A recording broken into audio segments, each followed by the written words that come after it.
A few days later, in the evening at the carnival. The carnival has been given a new lease on life. Tent tops are wound around with string lights which dance as prettily as the stars above. Cheerful toe-tapping music blares out from speakers cleverly hidden among the stalls. And there's not one ominous tent in sight. The moonlight glows through the wisps of white cloud. It beams down on the faces of the people who once more gather around stalls and smile as they try out the attractions. Though those smiling faces are fewer in number than before, with the Maalise leaving, hope of a cure fell on Verda, who has done more than expected, but his cure is taking longer to produce than he'd thought. Only a few people are able to be healed at a time, even with the agency's resources behind him, a fact he'd not been made aware of. But the cure is working and with only minimal side effects. Probably for Aya. Oh, this place looks even better than it did last time. A familiar and very welcome voice calls from behind me.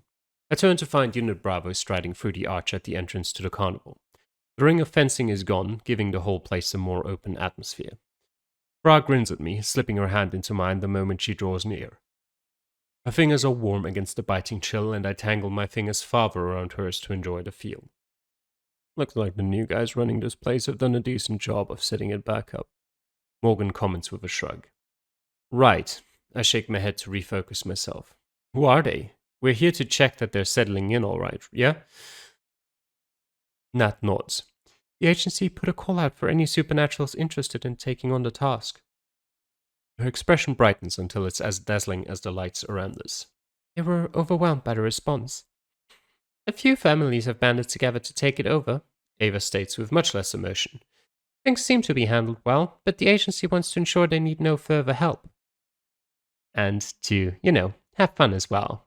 Brad chimes in with a grin. Ava arches a brow. That was not on the agenda. Maybe not on yours, Brad mutters. The team and I begin meandering through the tents and stalls, weaving through groups of people who are enjoying the carnival sights and games. So much has happened here that it's weird to walk through knowing what's taken place.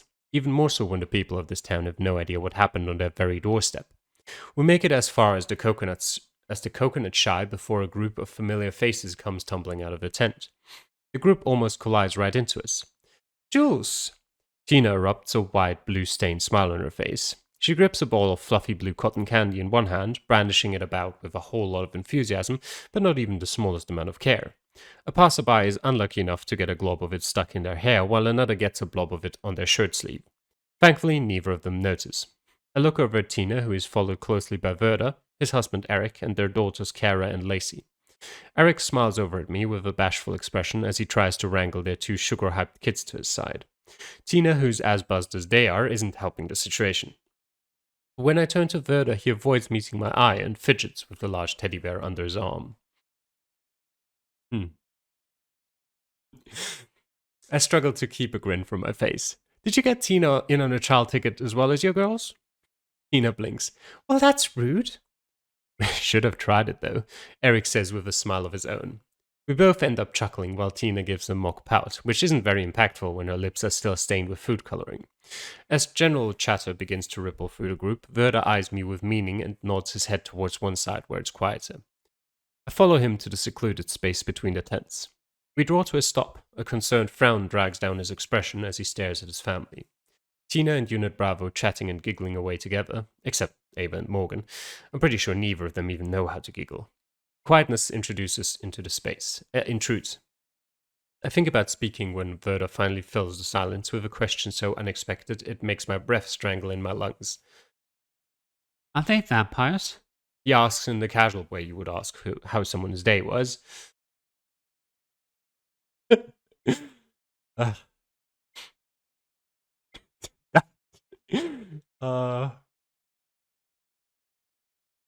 Yeah, sure. My gaze falls to the floor. I'm not really supposed to answer that. You don't have to, Detective. He replies with a small forced smile. I know they are. I guess I was just hoping against hope that there was a chance I was wrong. I look back to meet his eye. How come? Because if they exist, he gestures to Unit Bravo, then what else does? Understanding has me bobbing my head in a nod. I moved away from the big city to keep my family safe, and yet now I wonder if I haven't pushed them into more danger. True fear makes his voice choke in his throat. Are you still planning on taking that break to visit your friend? I ask, wondering if a slight change in conversation will help ease the tension radiating from Verda like an aura. He shakes his head. No, that's no longer necessary. My friend always believed there was something more in the world, and I no longer need them to convince me of it. So you're staying? He shakes his head again. We're leaving. I need to process all of this. A worried thought sweeps across my mind. Verda, are you coming back? His head tilts so he can meet my eye, and a sad smile creases his lips. There's no response before he walks away and heads back to rejoin his family and Unit Bravo. The group of them are still chatting away, oblivious to our conversation. Lacey suddenly leans against her father's leg and lets out a loud yawn. Verda leans down to scoop the small girl into his arms, where she proceeds to fall asleep within seconds. I guess we should get the kids home. He glances over at Tina. Does that include you? She nudges him, though gently enough to not to disturb Lacey. I'm actually pretty pooped myself, and I have to be up early tomorrow. She follows the statement with a loud groan. Have a good evening, Eric says. Verda is already moving away. Tina throws a small wave in our direction and bounces off after the group. I try to smile as I watch them go, but my gaze follows only the hunched, worried frame of Verda. And that was the last we ever heard of them. Oh, we'll see. Now that we're again on our own, Ava stretches herself to her full height and scans the carnival. We should get to business. We'll split up, check on how smoothly the new owners are doing, and then meet back up later. Are we allowed to have some fun our own way? On our way? Sorry. Faraz's plea is accompanied by a charming smile. Ava shifts. Do as you wish, as long as you also complete your mission here. Faraz wraps an arm around Ava and squeezes her in a half hug. Ah, see, I knew you had it in you. Ava sighs, and so we each turn to make our own paths through the tents and further into the carnival. If the agency or Ava are worried, they certainly have no reason to be. The carnival is running even more smoothly than before. Happy, bright expressions light the faces of everyone I pass, prizes and food grasped in their clutches like gleaming treasures. The beat of cheerful music follows each step I make. The spring warmth wraps the area in its embrace, and I even have to unbutton my coat. I peer around the corner of a few stalls that are packed with participants, then head off down a quieter avenue. Though not as quiet as I'd hoped. A figure strides out from between a set of tents shadowed by the evening darkness, and my heart clutches in my chest for a moment. The fear eases when the figure steps into the light with a leering grin. Hello, detective. Bobby purrs as she moves a step closer. My gaze scans her as she approaches. A large scarf is wrapped around her neck, far too warm for this balmy evening, and her hands are covered by gloves.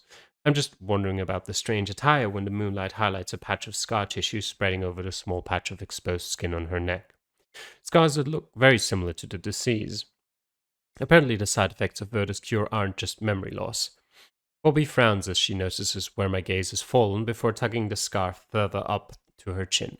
Then a confident smile replaces the frown. This has all been quite a success for you, hasn't it? She says, stopping closer to me than I would like.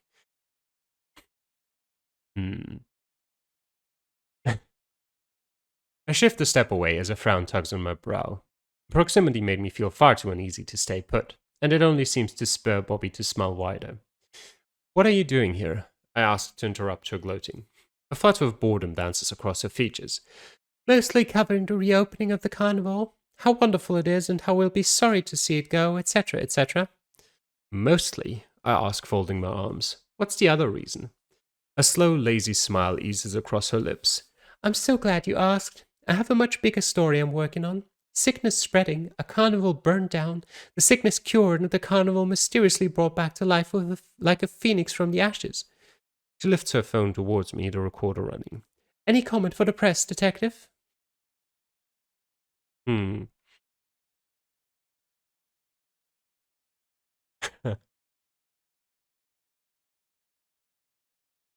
Hmm.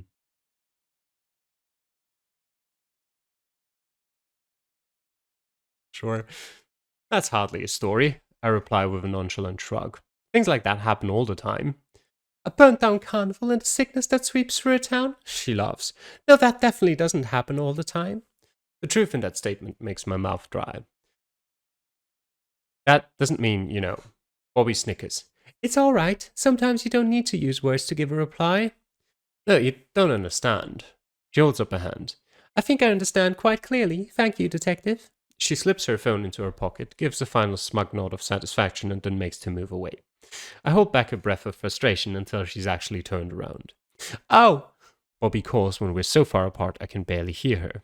As she looks at me this time, a genuine, or what I can only guess is genuine, smile is pulling at her lips as though the expression is foreign to her. Thank you. I tilt my head. For what? For saving my life. And with that simple, honest statement, she disappears between the tents. Close to a nearby cluster of stalls. Fra can't even remember the task given to her once she manages to spot Jules through the crowd. Instead, the detective is all that fills Farah's mind. Her body is swamped by a happiness so overwhelming she worries her heart might burst. And they chose me. The thought pushes an even wider grin onto her face. How she ever got so lucky is something Farah is happy to think of for a very long time to come. I see you're even more distracted from your duties than usual, a voice says from behind her. Farah glances over her shoulder to see Rebecca sauntering towards her. Well, not really sauntering, but the woman certainly doesn't seem to just walk either. She shakes the thought away. What are you doing here? The same as you. Then she lets out a light chuckle. Perhaps not quite the same. She draws to a stop beside her and they both look over to where Jules is. Farah gives a little smile. Ava told you about us. She did. She has concerns, Rebecca admits. Farah snorts. I bet. Then she frowns. Look, I get it. They're a human, I'm a vampire, but people keep treating it like they're gonna break every time we kiss. But guess what? They don't. They smile. Rebecca is silent for a long moment before she lets out a slow breath. You're right. I apologize. You are people who make your own choices, but understand that though I don't want to interfere, her voice cracks. They are still my child. Frog gives a slow nod. I get it, and thanks, Mum. Rebecca grimaces. Never call me that again. Frog can't help but break into a grin. Ah, sorry, Agent, ma'am, Commander. A groan escapes her. Just go. And with a final chuckle, Farah bounds away into the crowds. Near the sideshow stalls. I can certainly say I've done my duty tonight, having checked pretty much every inch of this place, and each inch is running perfectly. With a satisfied sigh, I stand at the edge of the sideshow stalls, watching the crowds laugh and chatter as they try their hands at the games. Hey, babe, a voice calls, and I turn just in time to see Farah spring up to my side. Her hand slips into mine and gives a squeeze. Grasped in her other hand is a stick of fluffy cotton candy. Are you actually going to eat that? I ask. She glances at it before looking back to me with a flash of a smile. Why wouldn't I need to when you're more sweet than this could ever be? Oh, why would I need to? She gives me a peck on the cheek, and I've never struggled so hard to keep happiness from shining through every feature on my face. No. Yep. I don't think you could get any more cheesy if you tried, I replied, the laughter making my words light. Isn't that the point of new relationships? She asks with a grin. I have to get all my cheesy romantic stuff in now. Lay it all on me, I reply, moving closer until my side is pressing against her. We head off into the crowds, hand in hand, watching as people pass by in search of more entertainment. So, why did you buy the cotton candy if you don't want to eat it? I ask. I wanted to get in the spirit. She gestures about to the crowds, who all seem to have some kind of food item grasped in their hands. Plus, I thought you might like some. I turn to look at her. You were thinking of me? I'm always thinking of you. There's no joking in that statement. I draw to a stop, Farah stopping also and turning to look at me. The colored lights of the carnival softly highlight her features. Her amber eyes glimmer as they dance over my face. She's apparently as much in awe of me as I am of her in this moment. The beat of the music around us matches my heart rate, bumping against my ribs and driving me even closer to her. A soft smile tugs on Farah's face and my body erupts into a shiver. Sure, let's go with that. I brush her waistcoat to the sides, sliding my hands onto her waist and tugging her forward. Our chests press together so tightly I can feel her heart thudding like a drum against mine. She stares into my eyes for the longest moment, as though the kiss is forgotten and all she wants is to drink in the sight of me for eternity. I hold my breath, the anticipation making my chest ache with want. Finally, I lean close and very gently taste her lips with mine. The sensation of it sends a tingle down through my every nerve. She lets out a soft breath at the touch, her eyes fluttering shut. I part my lips to move them over her, and we melt into each other. The carnival is a far distant memory, as this perfect moment has us forgetting about anything but each other. Until book 3. And that is the end of book 2. I'm actually interested in how far you could diverge in sort of the way things happen, because it did seem like there would be a lot of diversions if you could actually receive different outcomes, especially considering it's like book 2 of plan 7, as far as I'm aware. Like, well, there's two main ones in this chapter, I suppose, which is the situation with Verda and the situation with Falk. Um, and it feels like that's just too much variables if you want to, go into all of them in future chapters. So I feel like with Falk, he was going to choose to not sign with the agency no matter what. I don't think you could have done anything about that. I don't know if you could have saved Sandra. I don't think you could have. I feel like that whole situation would have still ended up in the same way. It may have played out differently, with different things happening first or later. But I still think Sandra would have died anyway. Falk would have rejected the agency anyway because of this rogue leader that would have made a more acceptable offer for them either way. I think that is set. With Verda, though, I definitely think it might be possible that it ends differently, but even there, I think also at the same time, it might be possible that you can't fully stop Verda from finding out. It might play out slightly differently, but yeah, I do think it might not be stoppable in a way, because that's just kind of the way that such long choose your own adventure novels work. You can't just have players go off into 17 different paths, because you'll never be able to rein it all in and get it back together. And you'd have to write 20 million words for a 2 hour long book. So it's just not really a valid, or, not really a valid option. If you have the time, sure, it's definitely possible. But it's, especially when you look at the fact that, there's 7 books planned. What could be possible is, just split off 1-2 different paths and then connect them back together in the next book and sort of join them back together. But if it's generally split paths for a multitude of books, then I think it'd just be too much effort, to be quite frank. But yeah, I definitely enjoyed book 2 as well. I do think that the whole main plot, if you want to call it that, was a bit weaker than in book 1.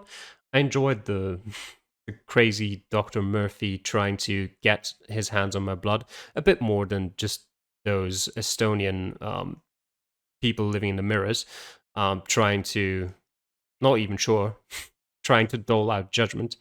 But it was still definitely solid. And yeah, from what I think I've read recently, that book 3 is about maybe 60% done. So we're definitely looking at a bit of a longer break now until we start that. Possibly, I would suspect, or maybe early 2023. But until then, I hope you enjoyed.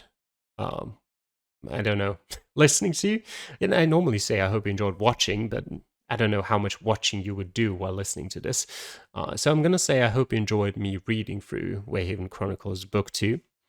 Thanks for watching these videos, and I hope I'll see you again next time. Bye.